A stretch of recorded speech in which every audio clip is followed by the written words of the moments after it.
This content is not suitable for children and may contain depictions of violence.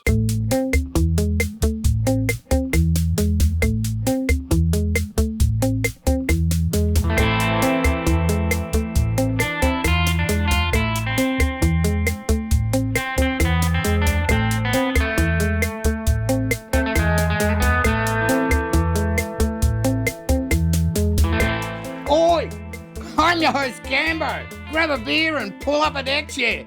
This is True Crime Island Punk Edition. So, Islanders, I hope you're all well. I hope you like my hair. It's as punk as I could make it. It's bloody sticky. Anyway, last episode was shocking. Tons of feedback on that one. All of it in support of the vigilante justice dished out to Ken McElroy. But this episode is a little bit different. As you can see, we go back in time to the 70s punk scene and how a good little boy will grow up to be a punk rocker and alleged murderer. So, we've got a few references tonight. We've got The Observer, The Guardian, TheSmokingGun.com, Sid and Nancy lovekills.blogspot.com, OutlawedJimmy.com, SexPistolsOfficial.com, the New York Police Department, Philadelphia Daily News, and there is going to be a photo from Slava Gorodivoy. You'll see that coming up later.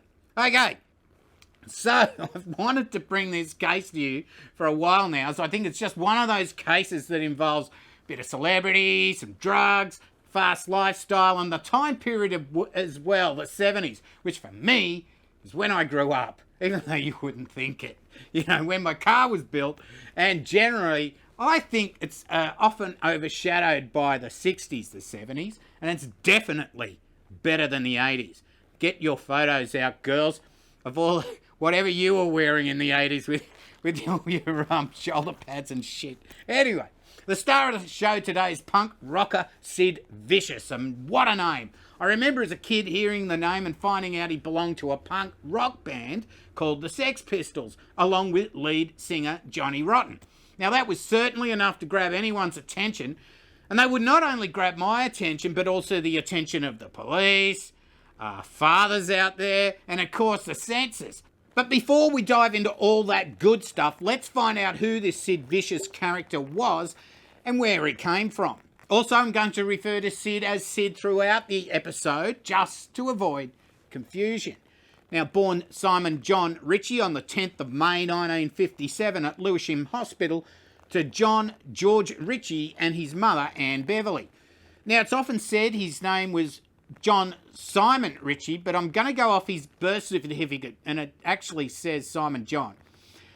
Anne and John, well, they'd met while Anne was in the army and John was a guardsman at Buckingham Palace. Now, the family, they were to move to the Spanish island of Ibiza, and Sid and Anne did go while John was supposed to follow later. He didn't in the end, and Anne would go on to meet and marry a Christopher Beverly in 1965. Now, sadly, Christopher died of cancer 6 months later. Now, being a single mum for so long, the bond between Sid and his mother was very strong. They were described more as friends than mother and child, and this is probably due to the fact that Anne was getting older, but still wanted to cling on to her youth, which is, fair enough. Now, Anne would become a drug addict, shooting cheap speed rather than heroin. She would shoot up in front of Sid as he grew up, and so this kind of lifestyle became normal to him. By the age of 16, Sid was living with his mum in a flat in Hackney, which is just north of London. Now here he would meet Johnny Lydon at Hackney Technical College. They would end up squatting together in London, and it's here that Sid got his name Sid Vicious, after Lydon's pet hamster, which was named Sid, bit him one day. Now after being bitten, he said, "Sid's really vicious," and somehow Simon John Ritchie got the name Sid Vicious. Now, when you do a bit of research into Sid and the Sex Pistols, a lot of names are going to pop up that you may or may not know, such as Chrissie Hynde, Jar Wobble, Susie Sue from Susie and the Banshees, Adam Ant, and the Clash co-founder Keith Levine. Now, they sort of all hang out with each other to a certain degree, and all before any of them became really famous. Now, I said this before on the audio one. I used to hang out in Newtown and got to know a few musicians that went on to become big names. So, if you are young, you're into music, get out there and get to know people. You never know where it will take you. I mean, look at me. I'm a podcast host. Anyway, let's get back to London. John Lydon was now Johnny Rotten, and he became lead singer of the Sex Pistols. There was a clothing shop called Sex at 430 Kings Road, Chelsea, southwest London. Now, this was co-owned by Malcolm McLaren and Vivienne Westwood and had undergone several iterations since 1971. Now, the clothes at the shop were meant to shock with bondage gear and T-shirts with taboo prints, all that sort of stuff. Now, here's Sid and Johnny. They'd hang out and get to know Malcolm. Glenn Matlock, the original bass player for the Sex Pistols, he actually worked at the shop as a cashier, while Johnny Rotten, guitarist Steve Jones and drummer Paul Cook, they all hung out and shopped there. Now, with Malcolm McLaren as manager, the Sex Pistols were formed in 1975. The Sex Pistols would go on to personify British punk rock in the 70s. The Sex Pistols would play their first ever live show at St Martin's College of Art, London, on November the 6th, 1975. Now, at this stage, Sid isn't part of the Sex Pistols, but he would go to every gig. Now, these gigs would be wild, with the punk crowd jammed into smoke-filled venues, mosh pitting away. The sight of Johnny Rotten with those wide, piercing, crazy eyes yelling into the microphone, jumping all over the stage, while the crowd just smashed themselves into a drug and alcohol-fueled venue, it must have been an absolute thing to experience. Frightening, but exhilarating at the same time. Now, it's said that Sid invented, or at least made popular, the pogo stick dancing style, where you jump up and down a spot like a pogo stick, inevitably bouncing out of control into each other. Now, Sid, he would have a very good ability to get himself into trouble. Apparently, he had been considered as the lead singer for The Damned, but he hadn't been told of the date of the audition, and he missed out to Dave Vanian. Now, at a 2-day 100 Club Punk special event, where Sid made his debut as Susie and the Banshees' drummer, he threw a glass at this Dave guy, which smashed and partially blinded a girl in the eye. Now, he was arrested and taken downtown. Now, Sid would often get into fights and often pick on the wrong guy, and he'd get beaten up. But this didn't stop him picking on the wrong guy. He'd just pick on anyone. So, the Sex Pistols released their first single, Anarchy in the UK. I'm not going to sing this, all right? I was thinking of doing it, but I don't think I can do it well enough. And it was a hit, even though it would end up being banned on most radio stations. The Sex Pistols would then, they'd get and lose several record contracts, but they kept playing all over the UK, and they even got to play into France and throughout Europe. But this isn't a Sex Pistols history lesson so much, so let's try and get back onto Sid Vicious a bit more. In early 1977, Glenn Matlock, the Pistols' bass guitarist, leaves the band. Now, Johnny Rotten says they kicked him out because he liked the Beatles. Now, Glenn says he left because of Johnny's ego getting a little bit too big and because some of the lyrics of the songs he had to play. Whatever the truth, Sid Vicious would become the Pistols' new bass player, debuting with the band at the Screen on the Green in Islington on April the 3rd. Now, some say he couldn't play at all, where others say that at first he couldn't play, but after a night binging speed and practicing the bass throughout, he became an acceptable player. Not that he would be playing on many of the studio tracks, but his presence on stage would rival that of the crazy, wide-eyed Johnny Rotten. Sid would at times be covered in blood from slashing himself, one time smashing a bottle and carving the words, "Gimme a fix," into his chest. In 1977, the other main character of this crazy story appears, Nancy Laura Spungen, born February the 27th, 1958 in Philadelphia, the USA, to a middle-class Jewish family. Now, as a toddler, she was a screamer.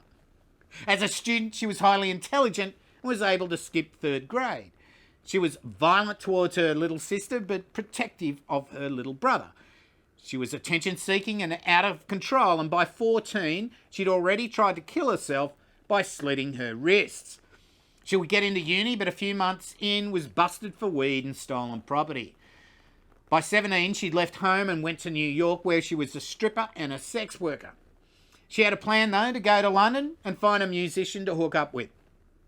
Now, the story I heard was that she ended up at a party with Johnny Rotten and Sid Vicious, and at the end of the night, they were all crashed out on the floor, Nancy between Sid and Johnny. She rolled over to see if Johnny was interested, and when he wasn't, she rolled over to see if Sid was, and he was. They would become a couple. Now, Nancy Spungen would become what Yoko Ono was to the Beatles or Courtney Love was to Nirvana. Sid was the only one who wanted her around. Everyone else wished she'd just fuck off. Sid was heavily into drugs, but it was usually speed or prescription pills. Nancy liked heroin, and soon Sid would too. The rest of the band and manager Malcolm McLaren thought that Sid was a handful before he met Nancy. Now he was totally uncontrollable. They wanted her gone, but what can you do? Abduct her and try to force her on a plane back to the States? Well, they actually did try that, but she was able to escape from the car on the way to the airport, opening the door and falling out in front of a passing policeman. In October of 1977, never mind the Bollocks, here's the Sex Pistols. The band's first album was released. It would go to number 1 in the UK on double platinum. Now, it would go to platinum in the US as well. Now, get this, and this is just crazy. On Christmas Day, 1977, the band were asked to play a gig for the children of Huddersfield in West Yorkshire. Yes, the children, 7 and 8-year-old children. It was a benefit for the kids of striking firefighters at Ivanhoe's nightclub. Now, being Christmas Day, the band weren't even allowed to play that day, let alone buy a beer. It was the laws. Christmas Day, pubs are shut, stay at home with the family. But the band had been driving up from London and they couldn't get a gig, as most places either were banning them or they couldn't get a hotel room or whatever. Now, they were contacted by the striking firefighters of Huddersfield and asked if they could play a daytime matinee gig for the kids and then a normal nighttime gig. They had nothing to do and nowhere to go, so they accepted. The dance floor of the Ivanhoe was decked out with a table full of food and a giant cake with Sex Pistols written on it. All the kids were given Sex Pistols t-shirts, badges and records. It was fun and festive, with Johnny Rotten and Sid Vicious dancing with the kids to the disco music of the day, like Boney M's Daddy, Daddy Cool, Daddy, all this sort of stuff. And yes, sir, I can boogie. I'm not going to do any more of that. Anyway, they've got all this disco song just playing in the background. Johnny Rotten, Sid Vicious, everyone's having a great time. All the kids have got all these t-shirts on, the whole thing. Anyway, if you want to have a look at a bit more of that, search for Nevermind the Baubles Christmas 77 with the Sex Pistols on YouTube. I will leave a link for it downstairs. It's a bit slow at the start, but halfway through is when it really picks up. And it shows the daytime and the nighttime gigs. It's so funny seeing these 7 and 8-year-old kids wearing all this stuff, all the badges, dancing around, having a great time. But it also shows the human side of these punk rockers, helping out the community and bringing the kids a very special and memorable Christmas. Now, Huddersfield at the time was really fucked up. So it gave these kiddies a little something amongst all of the poverty and shit. And if you watch this video, you'll see what I'm talking about. All this shit that was going on at the time. Now, when the band played their set, Johnny changed all the swear words from the songs to something more age appropriate, which is a good thing. Now, you can imagine though, how did they get there? The meeting that went on deciding entertainment for a bunch of 7 and 8-year-olds. Like, oh, I have a suggestion, maybe we get the Sex Pistols to play for the kiddies. I mean, what the fuck? Anyway, the nighttime gig would be the last time the Pistols performed live in the UK with their current lineup. Now, Malcolm McLaren was desperately trying to keep the band together, and a tour of the US was organised. Now, I don't know if it was to try to get Sid away from the UK or try to get him to straighten up a bit. I don't know. On Thursday, the 5th of January 1978, the Sex Pistols played at the Great South East Music Hall and Emporium, Atlanta. They also had gigs booked at Memphis, San Antonio, Baton Rouge, Dallas, Tulsa, and their final concert at Winterland, San Francisco on the 14th of January 1978. So in just under 2 weeks, they played most of these gigs, I think. However, I'm not really sure if they played all of them, but the Winterland one is on YouTube. I'll see if I can put a link below. And that would be their last ever gig. Now, tensions were high between Malcolm McLaren, Johnny Rotten and Sid Vicious. The band split up with Johnny and McLaren returning to the UK while Sid and Nancy went to New York, and they stayed at the Chelsea Hotel, which is 222 West 23rd Street, Chelsea, New York. Now, actually, Sid had taken so many pills on the flight to New York that he was unconscious on arrival, and he was taken to hospital. Anyway, Sid and Nancy originally had room 230 at the Chelsea Hotel until one day the mattress caught alight and they were moved to room 100. So if you're staying there at the moment or want to go and stay there, stay in 230 or 100. Now, residents of the hotel would tell of loud arguments and noise coming from their room at all hours. Now, Nancy was often seen half naked running up and down the hallways. Sid and Nancy's were the neighbours from hell, fucked up with drugs and partying all the time. They were either fighting with or loving each other in a very toxic and violent relationship. Now, Nancy would become Sid's manager, and he teamed up with ex-Pistols bass player Glenn Matlock and other musicians to play a few gigs. Now, most of the gigs were at Max's at Kansas City, and he drew large crowds and made pretty good money, apparently.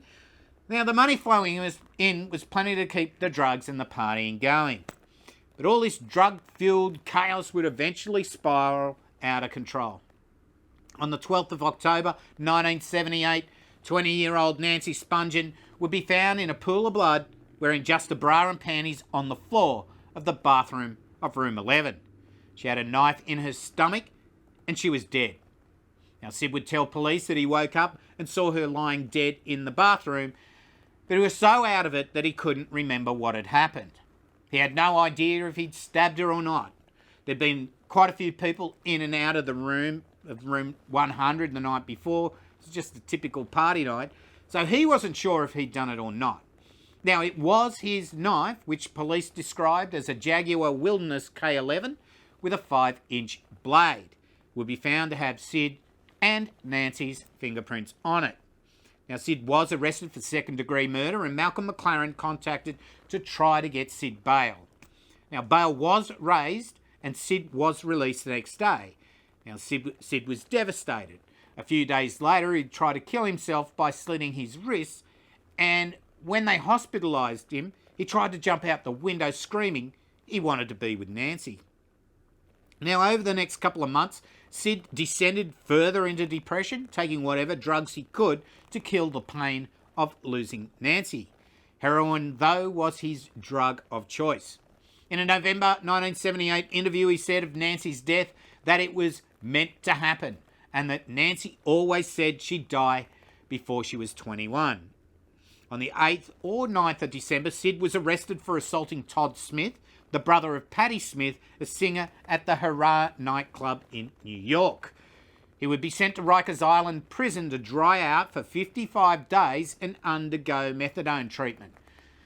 On the 1st of February 1979, Sid was released on bail, and as you can imagine, after 55 days without heroin, he was desperate for a fix. He was met by his mother and friend, English photographer Peter Kodak. The only thing in Sid's mind was getting a fix. He'd already arranged for his mother to get him some smack before she picked him up, and now he was desperate to get back to the hotel room and shoot up. Now, once at the hotel, he got the spoon, the lighter, dropped some heroin into the spoon with some water, heated it up, put a little bit of cotton wool as a filter, and drew it up into the syringe. He had his tourniquet strapped to his arm, and he shot it up. On releasing the tourniquet, he was immediately disappointed. The smack was that low grade that even after 55 days clean, he needed something better. Now, Peter, he knew where he could get better shit, and so Sid told him, off you go, get some more, hurry up, he needed a hit. And yes, it was his mother gladly buying heroin for her son. as he got out of prison. Now, she had shot up drugs in front of her son so many times as he grew up, as I said before. It was just a natural progression that she would soothe her son's cravings by getting him a little bit of smack. Like I said before, they didn't have a sort of normal mother-to-son relationship. They were more like good friends, or what do you say? Thick as thieves, so to speak. Anyway, there was a release party organised for Sid that night at Sid's new girlfriend's place, Michelle Robinson. That was at 63 Bank Street in New York City. Now, Sid's hanging out for Peter to get back with the heroine. However, he seems upbeat during the party and confident he will be acquitted on the murder charges, and he's looking forward to starting a new band and playing music again. Now, Sid's jumping around, playing air guitar, and he looks like he's starting to come out of this depression over Nancy's death. But, as psychiatrist Steve Tech mentioned on the Final 24 Hours documentary, this upbeat mood may have been because Sid had finally decided to kill himself, and the stress and anxiety from that decision was now gone. So he was actually upbeat. Now, when Peter arrives with the smack, he and Sid go into the bedroom. This is around midnight, and Sid sets himself up just like before. Peter does warn him that it's really strong and to take it easy. Sid, though, he's just desperate to shoot it up. This time, after releasing the tourniquet, Sid gets a blast. And yes, it's much better quality. And when it's this strong after 55 days straight, or on methadone treatment at Rikers, it's so easy to overdo it and overdose. Now, Sid seems okay for about 10 or 15 minutes, and then he staggers into the bathroom and he's throwing up.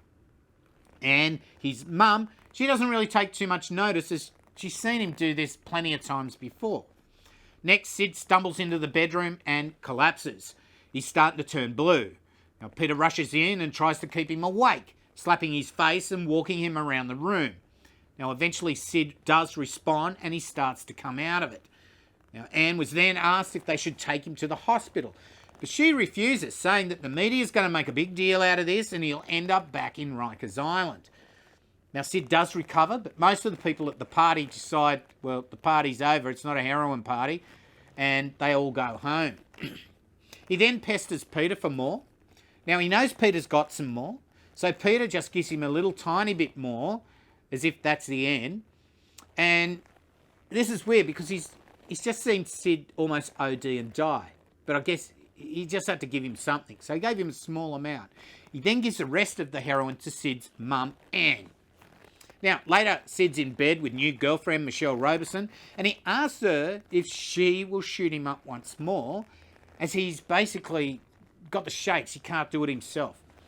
Now, she refuses, and she leaves the bedroom and goes and talks to his mum. And then comes into the bedroom by herself, closes the door, and she shoots up Sid. Now, this would be the straw that breaks the camel's back. In the early hours of the 2nd of February 1979, Sid Vicious would be dead at just 21 years of age. His death would be put down to acute intravenous narcotism, or overdose of heroin.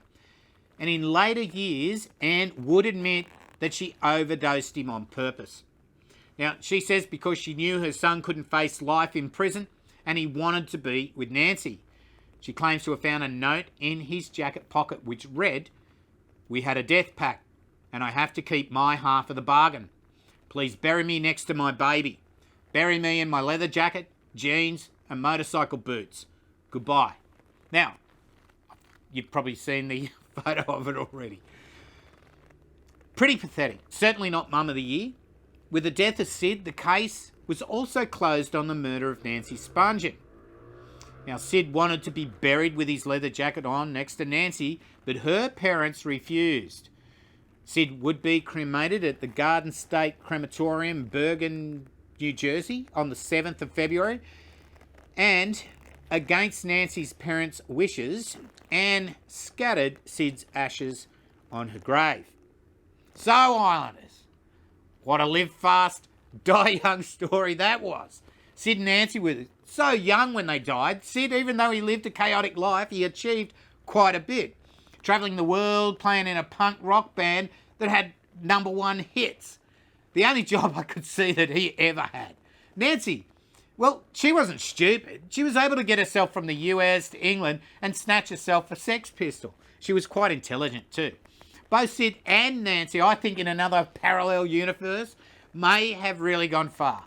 Sadly, their love of drugs, particularly heroin, and their crazy lifestyle was the end of them.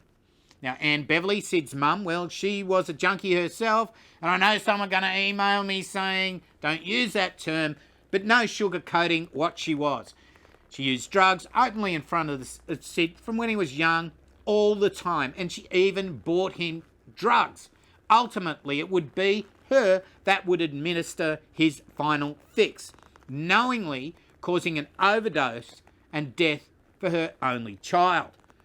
She would die just like her son with an overdose at her home in Hastings Road, Swaddling Coat, on the 6th of September 1996. Okay, Islanders, Punk Islanders. Well, that's it for this week and the end of another episode, and it was honestly one of the more enjoyable to research, listening to all the music of the Sex Pistols and some of the videos on YouTube. And I do recommend you check out the Nevermind the Baubles one, plus have a look at the last 24 hours documentary on Sid as well. Now, I didn't put any of the video clips in here, so go and have a look at it yourself, mainly because copyright starts becoming involved. Now, if you want to support the island, there's links in the description for Patreon, PayPal and merch. Please feel free to comment, like, subscribe. I'd really, truly appreciate it if you share the channel. Hit the bell to be notified because, you know, I'm just a punk. That's why. So, as I always say, don't forget to delete your browser history. Good night. Boom fuckalunga. Oi!